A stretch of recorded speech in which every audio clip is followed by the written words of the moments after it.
আজকে বাজার থেকে নিয়ে এসেছে এই যে দেখো দুটো ছোট ছোট শোল আর এদিকে কই মাছ। কই মাছগুলো ছোট হলেও কিন্তু দেশি কই, আর বড় বড় যে কই মাছগুলো বাজারে পাওয়া যায় ওগুলো কিন্তু চাষের কই।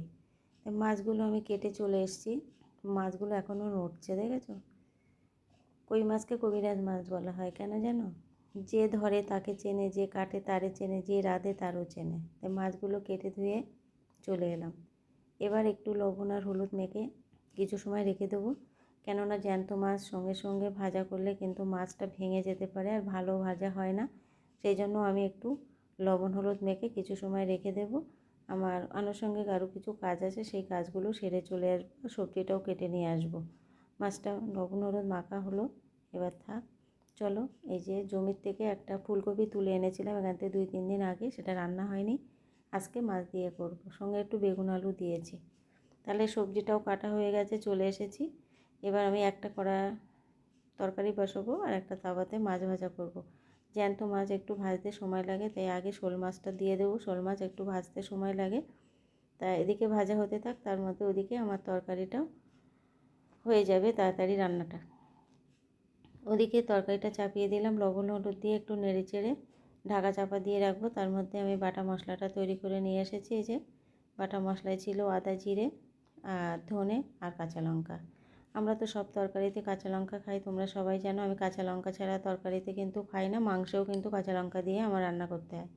আর এই যে মাছটা দেখেছো, নাড়াচাড়া করতে হয় সব সময়, নইলে কিন্তু ডলা হয়ে ওঠে, ওই জন্য তাওয়াতে দিয়ে কিন্তু সব সময় নাড়তে হয়। এই মাছটাও একটু সময় লাগবে ভাজতে। শোল মাছটা ভাজা হয়ে গেছে, কই মাছটা তাহলে ভাজা হতে থাক। এদিকে আমি ঢাকা চাপা দিয়ে রেখে দিয়েছিলাম, কষানি নেব এবার। তরকারিতে তো সব সবজি মানে সব কিছু দেওয়া হয়ে গেছে, লবণ হলুদ মশলা। এবার আমার শোল মাছটা আগে ভাজা হয়ে গেছিলো, কই মাছটাও ভাজা হয়ে গেছে, নামিয়ে নিলাম। এবার কষানো তো ভালো করে হয়ে গেছে। এবার আমি এদিকে একটু হালকা জল গরম করতে বসিয়ে দিলাম। এবার জলটা দিয়ে দেব, জলটা দিয়ে একটু ঢাকা চাপা দিয়ে রেখে দেব।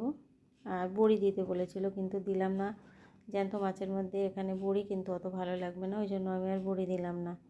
আর যেখানে কপি দিয়েছি একটু স্বাদের জন্য হালকা একটু মিষ্টি দিলাম।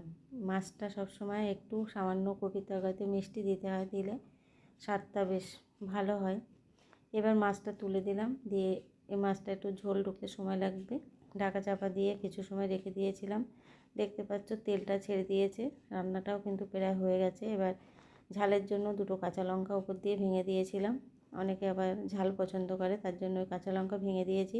যারা খেতে চায় এটা তাদের পাতে দিয়ে দেবো। এবার রান্নাটা রেডি হয়ে গেছে, নামিয়ে নিলাম। রাতের জন্য একটা, দুপুরের জন্য একটা, দুটো পাত্রে দুটো তরকারি ঢেলে নিলাম। তো চলো।